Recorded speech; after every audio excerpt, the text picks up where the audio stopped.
তুমি? নজেন্স ছিলে? তোতন কাকুর দোকানে গেছিলে? কি এনেছো? নজেন্স পাপা নিয়ে গেছে? হ্যাঁ, চিপস চিপস এনেছো? আচ্ছা, ফোন দেখছো?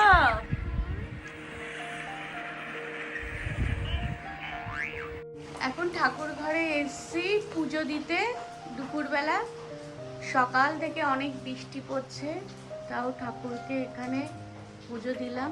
সকাল থেকে বৃষ্টি পড়ছে বাইরে, থামার নাম নেই। মানে 4-5 দিন ধরে বাইরে তো জামা কাপড় মেলতেই পারেনি, অপরন্ত দেখো বৃষ্টি পড়েই চলেছে। এক বালতি কেচেছি, মেলবো ভাবলাম, কিন্তু মেলতে পারবো না। এখন স্নান করে ঠাকুর ঘরে এসেছি, আর ঘর ভর্তি সারাদিন জামা কাপড় মেলা থাকে। আর বাইরে এত বৃষ্টি পড়ছে যে একটু বেরোতেও পারছিলাম না। মানে 2 দিন ধরে ভাবছি যে কোথাও একটু বেরোবো, কারণ একদম ঘরের মধ্যে বন্দি হয়ে আছি। না মাঠে যেতে পারছি, না ছাদে বেরোতে পারছি। দেখো আবার জোরে বৃষ্টি নামলো, দেখো আবার খুব জোরে একদম মুষলধারে বৃষ্টি পড়ছে। মানে সারাটা দিন ধরে এরকম হচ্ছে।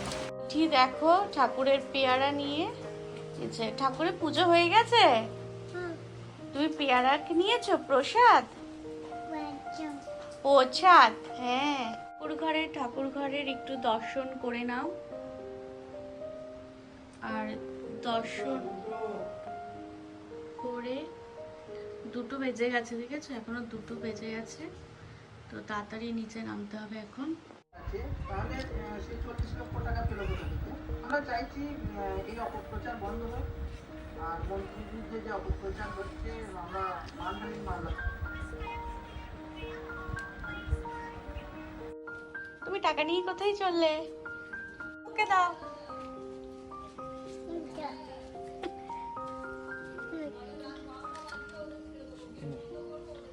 টাকা নেবেন?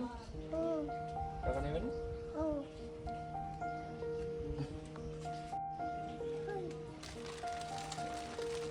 থ্যাংক ইউ বলেছো? হ্যাঁ, থ্যাংক ইউ বলে দাও। দেখো চলো।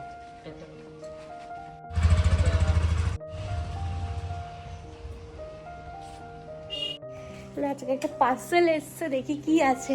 মিঠি তো নিল। দেখো আমরা পার্সেল নিয়ে এসেছি।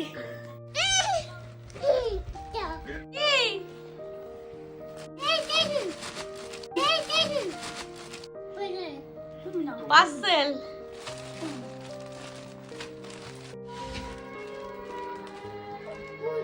ফেলে দে, ঘটে ফেলে দে, যা।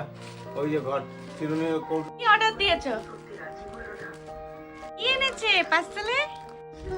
কার গিফট এনেছে?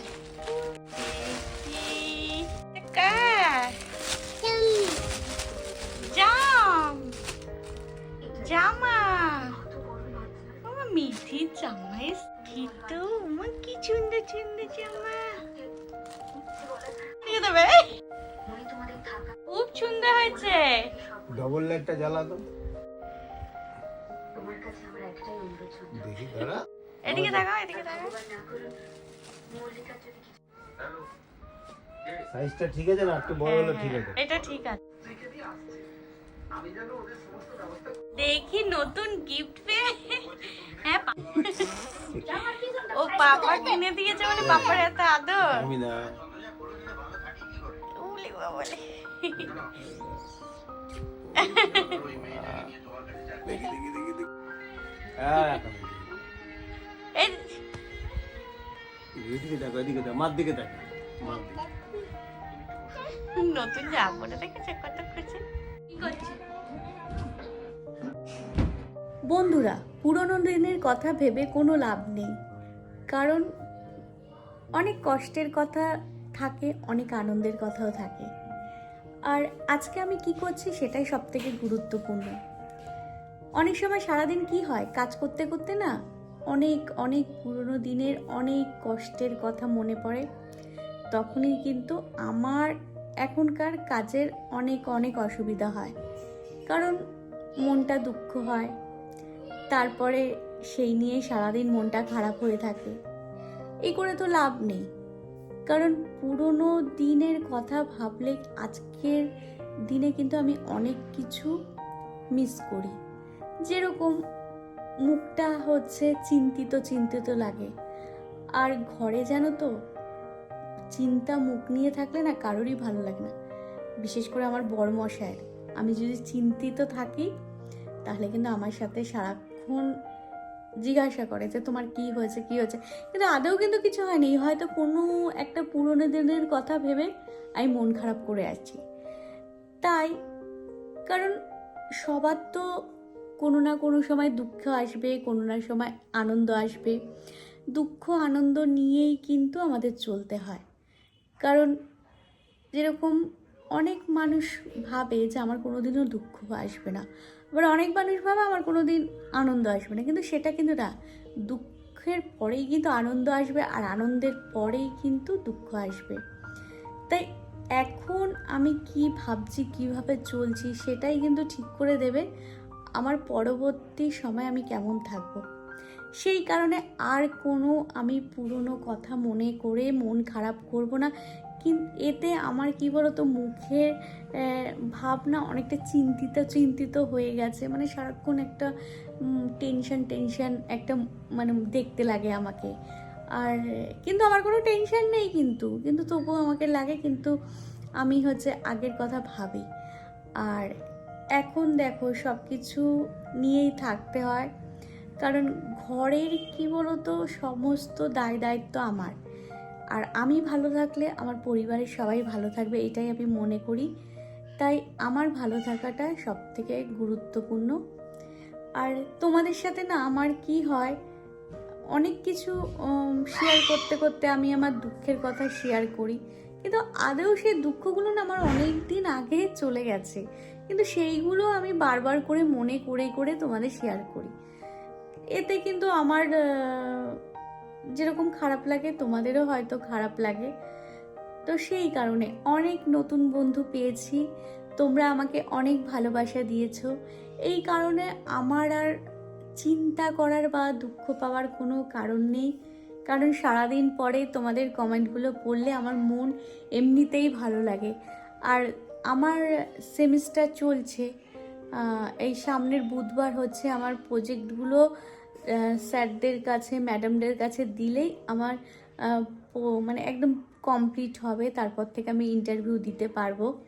এবং এমনকি আমি এখন ইন্টারভিউ দিচ্ছি, কিন্তু ওই প্রজেক্টগুলো সাবমিট হয়ে গেলে সেইগুলো কারেকশান করলে তাহলে আমি আরও একটু কনফিডেন্ট হব। তারপরে কিন্তু তোমাদের অনেক অনেক সুন্দর সুন্দর ব্লগ দেব। আরেকটা কথা, মানে আমি হচ্ছে একটা স্ট্যান্ড, একটা লাইট অর্ডার দিয়েছি ভিডিও শ্যুট করার জন্য। কারণ আমি হচ্ছে সবাইকে শুধু একটা কথাই সারাদিন ধরে বলি, আমাকে একটু ভিডিও শ্যুট করে দাও, আমাকে একটু ভিডিও শ্যুট করে দাও, কিন্তু সেটা করতে কেউ বেশি আগ্রহী না। এই কারণে আমি নিজের টাকা সঞ্চয় করে দুটো জিনিস কিনবো। তো তোমরা আমাকে ভালোবাসা দাও, আর বড়রা আমাকে আশীর্বাদ করো, আমি সাকসেস হতে পারি। আর আমি জানি তোমাদের ভালোবাসা রয়েছে, আর তোমাদের ভালোবাসার জন্যই আমি কিন্তু আজকে ভিডিওটা শ্যুট করছি। তোমাদের ভালো লাগলে আমার ভালো লাগবে, আর এমন কিছু অভিজ্ঞতার কথা শেয়ার করলে তোমরা উপকার পাবে। কারণ আমি খুব ঠাকুর বিশ্বাসী, আমি মনে করি কেউ আমাকে অপমান করলে ঠাকুর আমাকে হয়তো সেই মনে করেছে যে আমি অপমান পাবো, সেই কারণে আমি কিন্তু তার উপর কোনোদিনও রাগ করি না। আমি মনে করি ভালো যা কিছু হচ্ছে ঠাকুরই করছে, আর কেউ আমাকে অপমান করলে বা খারাপ কথা বললে আমি ভাবি যে ঠাকুরই হয়তো আমাকে মানে কি সাবধান করছে, বা কিছু আমাকে মনে করিয়ে দিচ্ছে আমার কোথায় ভুল করছি। সেই কারণে আমি কোনোদিনও কারোর উপর রাগ করে থাকি না। আমার রাগ একদিনই থাকে, সকালে উঠে সব রাগ ভুলে যায়।